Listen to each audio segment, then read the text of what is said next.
Hey everybody, it's Kyle. Welcome to Ask the Happy Autism Dad. For those of you that don't know me very well, my name's Kyle Jetzel. I'm the father, happily married, father of a very happy family of 6 kids. Our 2 middle sons are on the spectrum. And I want to welcome you to this episode of Ask the Happy Autism Dad. I don't know what version this is. We've done this a few times, but we've got some pretty good questions today. And today we're going to answer questions about unwanted advice from family, which we all love that, don't we? How escape artists. Some of our kids are runners, and we're going to talk about that a little bit. And finally, we're going to talk about potty training. This is always a subject that gets a lot of interest from a lot of people. So let's get right into it today. We're going to get through this pretty quick. We don't have all day, right? I've got some other things I got to get to, but I want to make sure I cover this. So the first question comes from Deanna, and she says, how do you deal with family who wants to give you advice just because they read one book about autism? It's annoying. How do I deal with this in a positive way? Because I'd really like to yell. And I love the way she expressed that, right? I think we've all been there. We would really like to yell, but I'm really glad she said it in that way. She said she wants to deal with it in a positive way. And I really appreciate that, because way too many of us just yell. And knowing that she wants to deal with it in a positive way, I think is going to be helpful for us. You know, and when she asked that question, below it, Timothy remarked that don't judge till you come spend a week or even a couple of days in our shoes. You have no idea what we deal with. I could just imagine Timothy giving it one of these, right? Because he's right. A lot of our family members don't live in our homes, and they don't see what we deal with on a day-to-day basis. And it's not unusual for them to see certain behaviors or come in and say, hey, I read a book on autism once, you should try this, right? And how easy is it for us to get frustrated and say, you have no idea how many things I've tried, how much stress is in my home. Don't be coming in here talking about that, right? And so we get this attitude. And so, you know, we're always, like Timothy said, we're always asking others to put themselves in our shoes. And they don't understand. And we want them to have autism awareness, right? So I'm going to talk about those things because it's pretty exciting what we can do when we do it the right way. So let me tell you how we fixed this in our family. The first thing we did was we put ourselves in their shoes. Now, I know we're always asking other people to put themselves in our shoes, and we thought, well, we should really ask ourselves some questions about our family before we start getting frustrated and angry. And one of those questions was, why would they even read a book or an article or look into autism when they don't have kids that are on the spectrum? And the answer to that is really pretty simple. They care. They're our family, and generally they care about our well-being, right? And that led us to the next question, which was this. Why would they make a recommendation even if they read one book?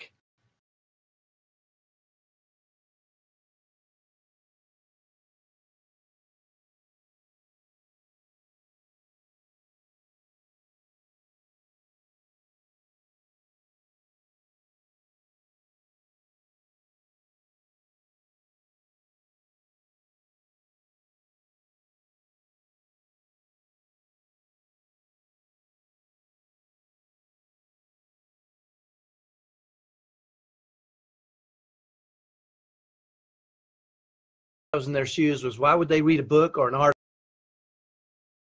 And the next one was, why would they make a recommendation? They've only read one book. They haven't lived our lives. Why would they think somehow or another that making a recommendation on how we should manage our kids or discipline our kids would be something we'd even want to hear? Well, the reality is sometimes they see us struggle and they want to help, right? They're our family and they love us. And that's really why they do what they do. And when we put ourselves in their shoes, we can start to see from their perspective why they would do what they do. And it really starts to diffuse our aggravation towards them, right? They see something, they don't understand it, they want to understand, they love us and they care, so they try to make a helpful recommendation and we attack them, right? It happens all the time, right?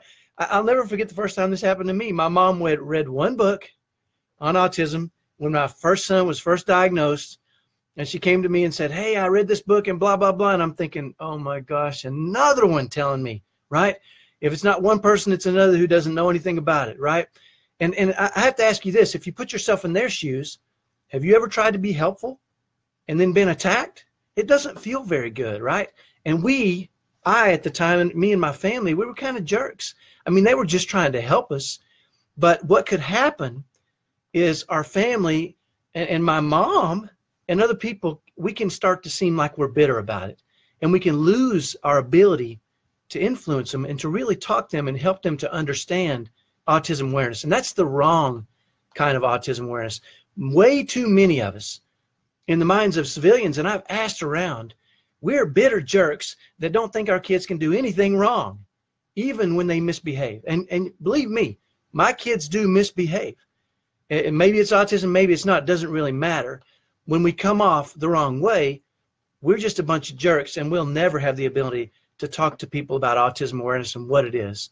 And really, I mean, you've seen it before, right? Mama bears are out there screaming and yelling at people under the notion that they're protecting their child. And really what they're doing is they're really creating a big chasm between typical people who don't know anything about autism and us because of the way we react. And really, what are we teaching our kids? I mean, if we're in a Walmart and our kid has a meltdown and people start to look because they're curious or don't understand, or even if they pass judgment, if we start screaming and yelling, what are we teaching our kids? Are we teaching them that when they become adults, if they don't like what somebody else says or does or even looks, that we can scream and yell and act a fool? Because eventually they're going to become adults and they're going to scream and yell and act a fool at us if they don't like what we say, right? So we've got to really be careful how we manage ourselves when things get tricky. So I want to tell you there's a better way. And once we put ourselves in their shoes and we stopped feeling attacked, things really started to change for us. We started asking a lot of questions. I mean, when somebody said, hey, Kyle, you should try this, the first thing I did was start asking question after question after question and really get down to the root and not be so offended by it or upset by it. And what happens is you start to understand how much people care or how curious they are about what's really going on in our lives. And we get to share experiences and talk about autism in a way that they'll accept that message and not just think we're bitter people who have so many stresses and strains that we can't talk to us, right? So you might ask yourself, what kind of questions do you ask, Kyle? Well, we cover that in our insiders, and we really don't have time for that on this. But I will tell you this, kind of to close this whole question.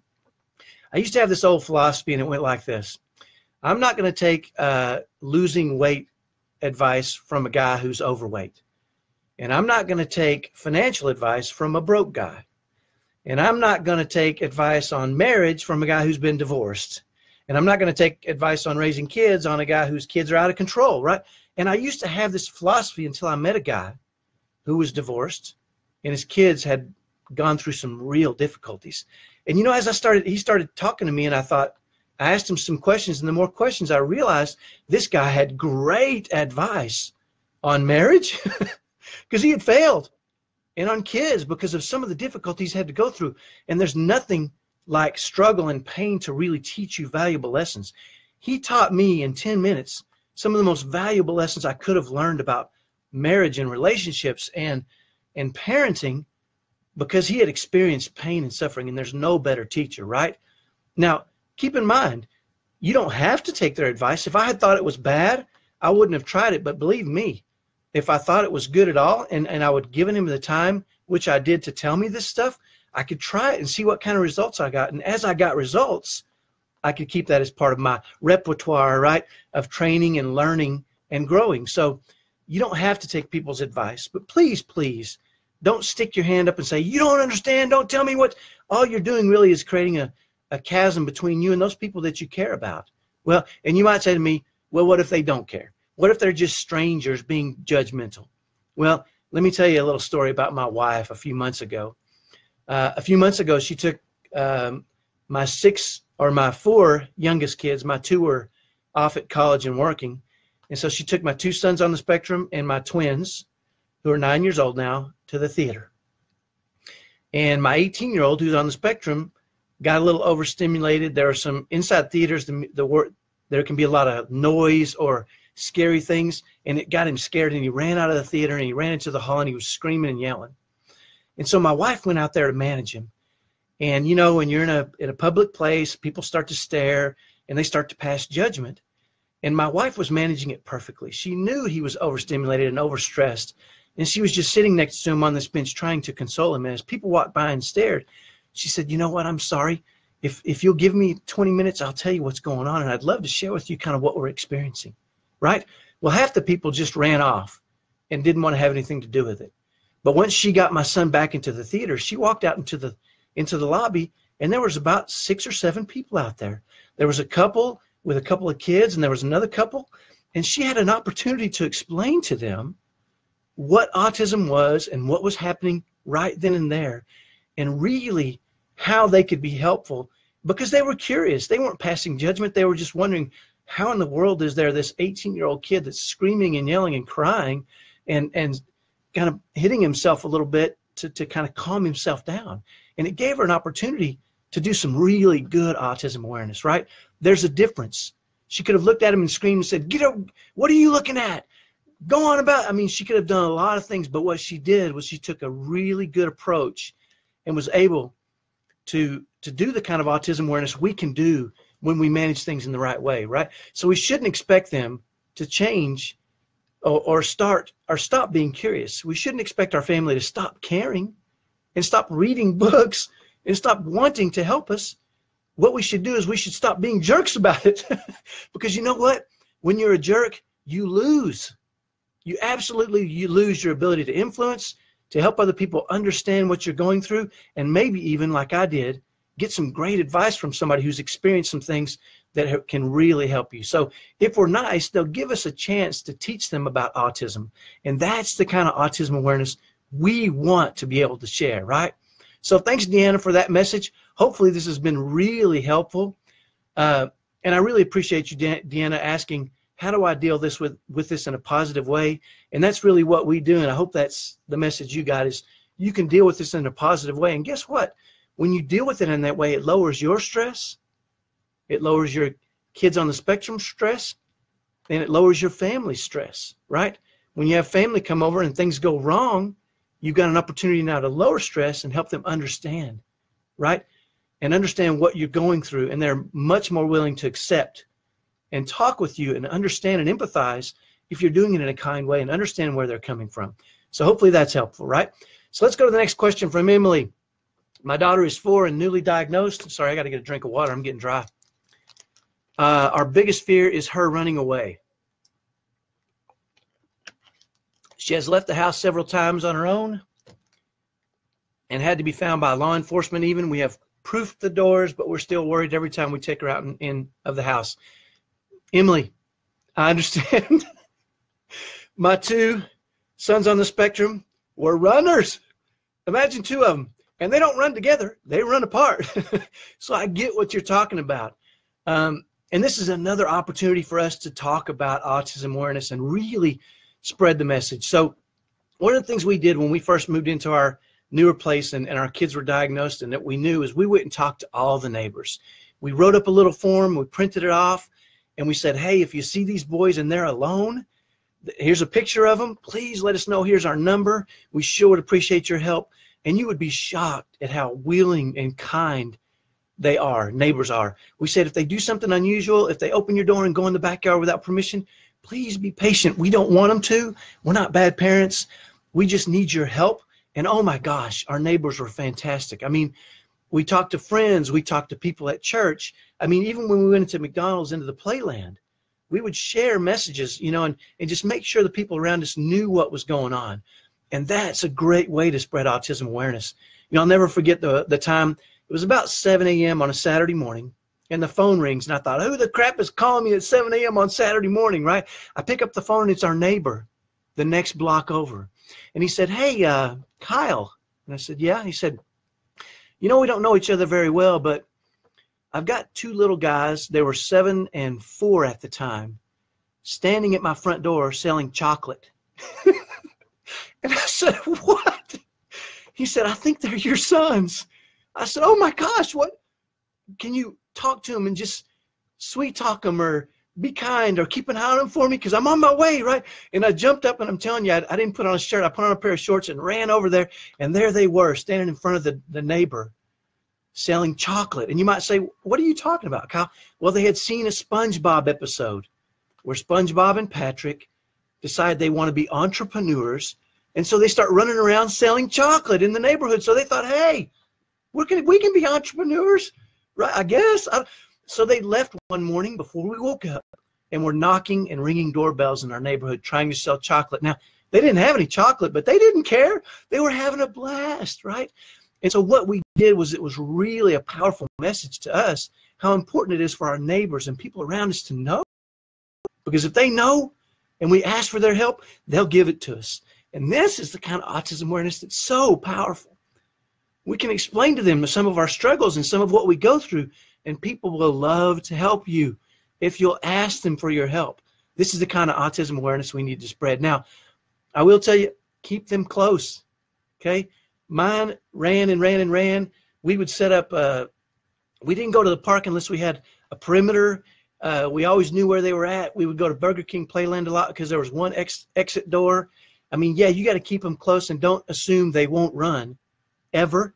If they stop running for a while, don't assume they won't run anymore. Keep your eyes on them real close. Be diligent.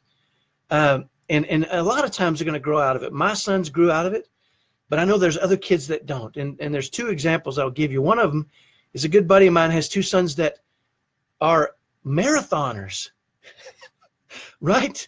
And they're on the autism spectrum and they run marathons. These kids need to get that energy out. We've got to give them ways to do that, if at all possible. It's going to be hard for you sometimes because I'm not running a marathon. I don't care what you say. But luckily mine don't do that. But his two sons do, and he runs with them. He lets them get that out of their system, right? We have another family whose son is 15, and he's got an Angel Sense GPS tracker. I highly recommend those if your sons or daughters. I mean, this kid is Houdini. And I'm so glad we got in touch with him and started to help him through this process. We put little alarms on the windows. We put alarms on the doors. You know, he's pretty smart, so he'll figure some things out so that we're constantly diligent in what we're doing. But certainly if you give them a GPS tracker or something that you can make sure you know where they're at and give it to them in a way where they'll want to keep it.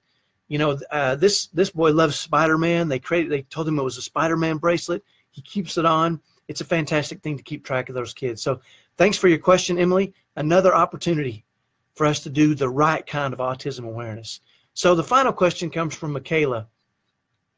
She says, my son is 7 and he's still not potty trained. I feel you, Michaela. What can I do? It's driving me crazy. I get it.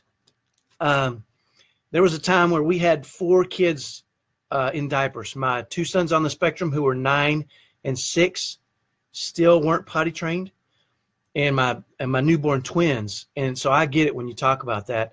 And let me tell you something. I want to first tell you I was watching a video by Finding Cooper's Voice.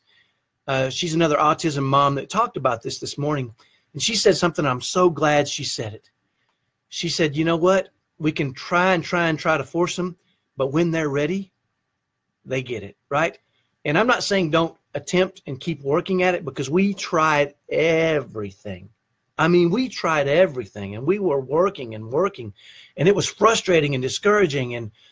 And you know, I even at one point, and I remember when we really made a change and it made a huge difference in our lives, was I was thinking about this. I was at church one Sunday, and he, at 8 years old, he had an accident, and I took him in and changed him in the men's restroom. And you know those little flap down tables that, yeah, they're not big enough for an 8-year-old. It was a nightmare, and he peed all down my leg. I had a big brown stain of wetness on my leg as I walked back into the chapel. And I'll never forget that. And I was thinking about that as the day went on, and I looked over and saw a guy that I knew pretty well that was caring for his mother, who was now had Alzheimer's. And so I walked over to him, and I could see it was he's tired, and it's hard work caring for his mother. And I said, how much do you have to do for her? And the more questions I asked, I got closer and closer to the changing a diaper, because it's not really, something you talk about with your buddies at church, especially with his mom, right? But we got around to it, and he said, yeah, I do. And I said, why do you do that? And he said, you know what, Kyle? I love her. She's my mom. And it got me thinking about how that's the same reason we changed the diapers of babies. And he was doing it for his mother, who was in her 70s or 80s. And it got me to thinking about how That's a nasty job, right? I mean, when your kid gets to be 6 and 7 and 8 and 9 and they're doing so many things, but they're not potty trained. And it got me to thinking about how nasty it is and how it's just this, for him and his mother, it was just a pure expression of love. That was what he was doing for his mother because he needed to. She needed him to do that. And I thought, you know what? If he can do that for his mom and it's a pure expression of love, then I'm going to do it for my son. And it's going to be a pure expression of love. And you know what? I don't like doing that, but I have to rethink how I approach this. And if it's going to be a pure expression of love, and I'm going to make it one, because right now it's frustrating me.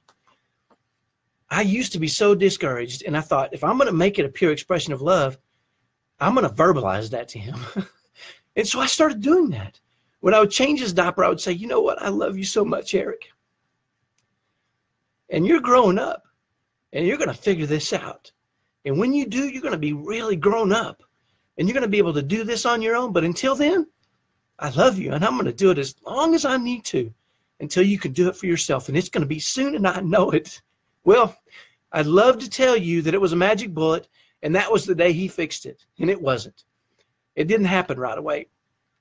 And he didn't change immediately, but I did. And I felt that change in me.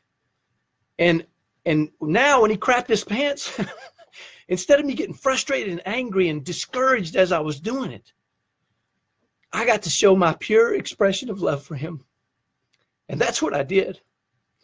Now, I know it's easy to say and not so easy to do, but we talk about how to do that in our Insiders group. We're not going to do that again here today, but once he did potty train himself and he finally got it, there was so much joy in our home.